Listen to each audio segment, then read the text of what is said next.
দেখুন কালারটা কত সুন্দর এসেছে ডালের, দেখে তো মনে হচ্ছে খেতে অনেক মজা হবে। আসসালামু আলাইকুম বন্ধুরা, আমরা ইফতারের জন্য প্রস্তুত। এটা শুক্রবারের ভিডিও আপনাদের সামনে শেয়ার করলাম বন্ধুরা। এই যে আমাদের ইফতার রেডি, মাশাআল্লাহ। আমাদের জন্য অনেক কিছু আয়োজন করেছে মুসাফির আম্মু। এই যে কত কিছু খাবার হাতে তৈরি করেছে এগুলো, আর ফলগুলো আমরা কিনে এনেছি। আজ শুক্রবার, আমরা পরিবারের সবাই মিলে একসাথে ইফতার করব। এই যে এটা কি? এইটা এটা তরমুজের শরবত। ও, তরমুজের শরবত, তারপর ট্যাং। বাবা, আমাদের দুই ছেলে আজকেও রোজা, আজকে শুক্রবার। জুমার নামাজ পড়ে এসে আমরা বাপ ছেলে একাত্রে জুমার নামাজ পড়ে আসলাম না। তারপরে ছোলা ভাজি করছে, ছোলা বুট ভাজি। তা সময় হয়ে গেছে, আমরা এখন ইফতার করে নেব। ইফতারের পরে আবার আসছি আপনাদের সামনে মজার রেসিপি নিয়ে। প্লিজ একটি লাইক দিয়ে ভিডিওর সঙ্গেই থাকুন বন্ধুরা। তো বন্ধুরা, আজকে আমরা রান্না করব পাট শাক দিয়ে খেসারি ডাল আর বোম্বাই মরিচ দিয়ে। এটা বরিশালের একটা বিখ্যাত খাবার, এটা খেতে খুবই মজা। তো আমরা আজকে এইটা দিয়ে এই রান্নাটা করব। তো চলুন আপনাদের সাথে রেসিপিটা শেয়ার করি।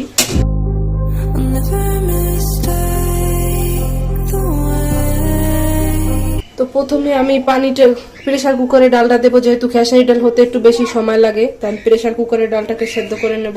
তো আমি ডালটা সুন্দরভাবে পরিষ্কারভাবে ধুয়ে নিয়েছি। এবার আমি প্রেসার কুকারের ভিতরে এই ডালটা দিয়ে দেব।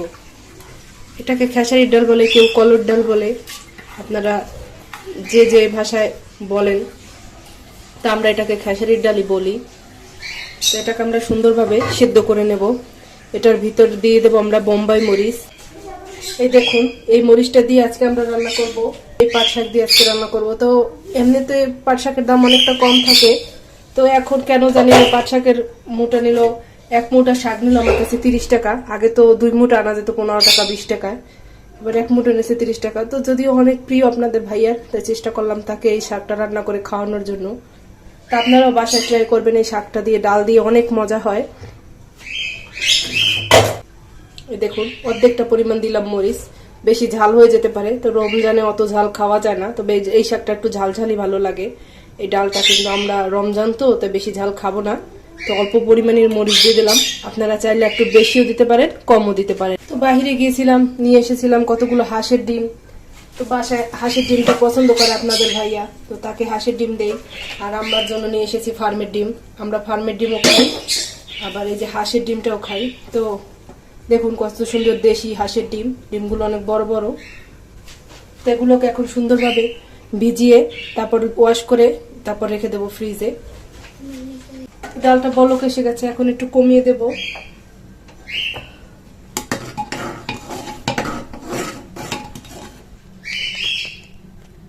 তো এখন ডিমগুলোকে সুন্দরভাবে ভিজিয়ে নেব।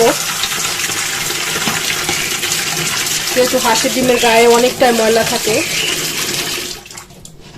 ময়লা সহ ফ্রিজে রাখলে খেতেও ভালো লাগে না, দেখতেও ভালো লাগে না। এগুলোকে একটু ভিজিয়ে রাখবো, তারপরে এই যে ভিমবার লিকুইড দিয়ে ওয়াশ করে সুন্দরভাবে নর্মাল ফ্রিজে রেখে দেব। তো যেহেতু রমজান মাস, আমরা সময় পাই না ওইভাবে আপনাদের সাথে ভিডিও শেয়ার করা হয় না, তো আজকে একটু চেষ্টা করলাম আপনাদের সাথে একটা রেসিপি শেয়ার করার জন্য। ভালো লাগলে আপনারা লাইক কমেন্ট শেয়ার দিয়ে দেবেন, চ্যানেলটির পাশে থাকবেন। দিয়ে দেবো একটু হলুদের গুঁড়া। রিজান, পাখিগুলোর খাবার দাও। All the barricades, I wanna know why they hold me back. এখন প্রেসার কুকারে ঢাকনাটা লাগিয়ে 5-7টা সিটি দিয়ে নেব। তো দেখি আমাদের ডালটা সেদ্ধ হয়েছে কিনা। তো 5-6টা সিটি দিয়ে নিয়েছি। দেখি খেসারি ডালটা সেদ্ধ হয়েছে, একটু বেশি সময় লাগে, তো 5-7টা সিটি দিয়ে নিয়েছি। দেখি এখন ডালটা কি অবস্থা।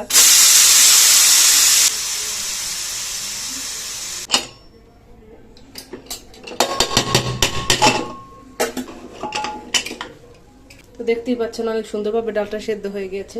তো গ্রামে এটাকে শিল্পাটায় বেটে নেয়, তো আমি শিল্পাটায় বেটে নেব না, আমি ডাল ঘুটে দিয়ে সুন্দরভাবে ঘুটে নেব। যেহেতু প্রেসার কুকারে সিটি দিয়ে নিয়েছি, তো ডালটা ভালোভাবে সেদ্ধ হয়ে গেছে। দেখুন একটা গোটা দেওয়ার সাথে সাথে কিভাবে মিলিয়ে যাচ্ছে। তো শিল্পাটায় বেটে নিলে ডালটার স্বাদটা আরো বেশি হয়। তো সারাদিন রোজা রাখার পর এত পরিশ্রম করতে ভালো লাগছে না, তাই আমি এভাবে শর্টকাট করে নিচ্ছি। All the barricades, I wanna know why they hold me back. Need a miracle to break me through, but I won't give ভালোভাবে ঘুটে নিতে হবে, ডালটা একদম মিহি হয়ে যাবে। ভালোভাবে না ঘুটে নিলে ডালটা খেতে ভালো লাগে না, এটা পাটায় বেটে নিলে বেশি মজা হয়। আর এই ডালটা একটু ঘন ঘন অবস্থায় থাকবে, এই ডালটা বেশি পাতলা হবে না। তো সুন্দরভাবে ডালটা ঘেটে নিয়েছি, দেখুন কত সুন্দর মিহি হয়েছে, দেখুন। তো এখন দিয়ে দেবো স্বাদ মতো লবণ। প্রথমে লবণ দিইনি, লবণ দিলে ডালটা সিদ্ধ হতে চায় না, তো চেষ্টা করবেন ডালটা ঘুটে নেওয়ার পরে লবণ স্বাদ মতো দিয়ে নেওয়ার জন্য। এই যে এতটুকু পরিমাণ দিলাম, পরে চেক করে দিব, লাগলে আরও দেবো। এখন এই যে ভালোভাবে শাকটা ধুয়ে নিয়েছি, ভালোভাবে পরিষ্কার পানি দিয়ে ধুয়ে নিয়েছি যাতে কোনো বালু না থাকে। এবার এটা আমরা ডালের সাথে দিয়ে দেব। ডালটায় পানির পরিমাণ খুবই কম লাগে, ডালটা হয় একটু ঘন ঘন, পাতলা হলে ভালো লাগে না। এটা সহজ একটা পদ্ধতি, কিন্তু খেতে অনেক মজা। বরিশালের মানুষরা এই ডালটাকে অনেক পছন্দ করে। আমার মনে হচ্ছে ডালটা একটু পানি লাগবে, আমি একটু পানি অ্যাড করে দিলাম। এখন অপেক্ষা করতে হবে ডালটা ভালোভাবে, শাকটা ভালোভাবে সেদ্ধ হওয়ার জন্য। তো শাকটা ভালোভাবে সেদ্ধ হয়ে যাওয়ার পরে তারপর ডালটাকে বাগার দিয়ে নিতে হবে। তো অপেক্ষা করি শাকটা সেদ্ধ হওয়া পর্যন্ত। তো দেখুন বন্ধুরা, আমাদের শাকটা সেদ্ধ হয়ে গিয়েছে, একদম ডালের সাথে শাকটা মিশে গেছে। এখন আমরা এই ডালটাকে বাগার দিয়ে নেব। এখানে আমরা পেঁয়াজ আর রসুন কেটে নিয়েছি, সয়াবিন তেল দিয়ে দিয়েছি। এখন আমরা এটাকে সুন্দরভাবে লাল লাল করে নেব।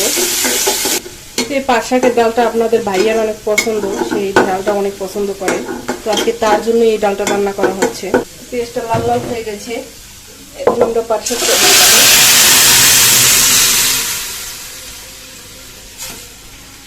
দেখুন কালারটা কত সুন্দর এসেছে ডালের, দেখে তো মনে হচ্ছে খেতে অনেক মজা হবে।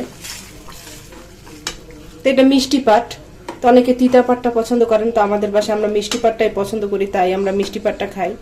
আর তিতা পাটটা আবার ডাল দিয়ে না, তিতা পাটটা চিংড়ি মাছ দিয়ে ভাজি করলে ভালো লাগে, আর ডাল দিয়ে এবার মিষ্টি পাটটাই বেশি ভালো লাগে। অনেক মজা হয়েছে ডালটা, একটু টেস্ট করে দেখলাম, হালকা একটু লবণ লাগবে। তো লবণটা একটু কমই রাখবো, কারণ যেহেতু গরমের দিন কয়েকবার ডালটা গরম করতে হয়, তখন ডালটা লবণটা কড়া হয়ে যায়, খেতে ভালো লাগে না। তো আমি হালকা একটু কম দিয়ে দিলাম লবণ।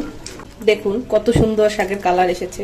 তো আপনারা রেসিপিটি ভালো লাগলে বাসায় ট্রাই করে দেখবেন।